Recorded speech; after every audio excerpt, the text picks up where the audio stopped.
লজ্জা লাগে না? এই খাম্বা তারেক হাতে তোমরা দেশ তুলে দিতে চাচ্ছ, যে তার মার মরা দেহ নিয়ে ব্যবসা শুরু করে দিয়েছে। আমরা কি ঘাস খাই হসপিটালের মধ্যে? কি আমরা গরুর ঘাস খাই? হ্যাঁ, ঘোড়ার ঘাস খাই? হ্যাঁ, খালেদা জিয়া তো অনেক আগে মারা গেছে, আমরা বলছি। ওটাকে প্রিজনেশন ইনজেকশন দিয়ে এভাবে মোমের মতন বসায় রাখছিল। কি লাভ হয়েছে? কখন যে মারা গেছে, এই মরা দেহ নিয়ে তোমরা ব্যবসা শুরু করে দিছো। এটা গুনাহ হবে না? এটা গুনাহ হবে না? তোমরা গুনার কাজ করো নাই? একটা মরা দেহকে ইনজেকশন দিয়ে টাটকা রাখার জন্য মোমের মতন করে রাখছো, মানুষকে ধোকা দিতেছিলা। এটা তো অনেক আগে সে মারা গেছে। এই খাম্বাকে আনছে কি বাংলাদেশে? এই খাম্বা কি দেশ চালাইতে পারবে? খাম্বার মাথা সব গোবর ভরা। যে তার মার লাশকে কোনো ইয়ে করতে পারে না, সিকিউরিটি দিতে পারে না, মার লাশ নিয়ে খেলে। মার লাশ নিয়ে খেলে, সে কি জনগণকে চালাইতে পারবে, দেশ চালাইতে পারবে? সে তো গরু, সে তো হাম্বা হাম্বা খাম্বা খাম্বা।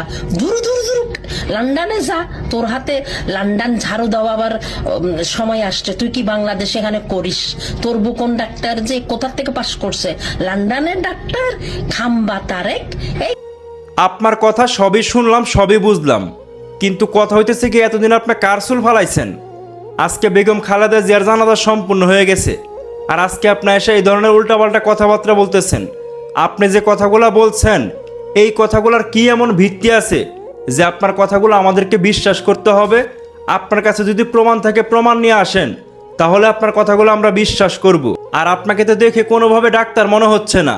আপনার মুখের ভাষার এই অবস্থা কেন? পারিবারিক শিক্ষা কি দেয় নাই নাকি আপনাকে? আর আপনাকে তো দেখে মনে হচ্ছে না বাংলাদেশের মানুষ, দেখে মনে হচ্ছে ইন্ডিয়ার প্রোডাক্ট। যার কারণে এই ধরনের কথাবার্তা বইলা চাইতেছেন বাংলাদেশে যেন একটা বিশৃঙ্খলা সৃষ্টি হয়।